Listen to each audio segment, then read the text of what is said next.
नमस्कार, आपण पाहत आहात लोकांक्षा न्यूज।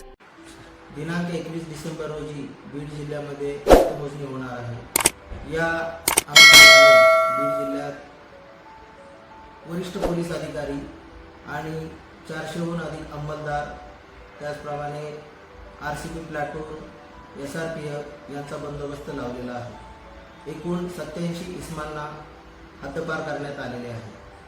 जिंकणारा किंवा हरणारा पक्ष या दोघांनीही या दिवशी संयम बाळगणे अत्यंत आवश्यक आहे। कोणतेही दुष्कृत्य किंवा कायद्याच्या विरोधातील कृत्य करण्याचे टाळावे। या दिवशी कोणत्याही गटाला अथवा समुदायाला विजयी मिरवणूक काढण्याची परवानगी देण्यात येणार नाही। तरी प्रत्येकाने संयमाने आणि जबाबदारीने वागावे ही प्रशासनातर्फे सर्वांना सूचना आहे। जय हिंद।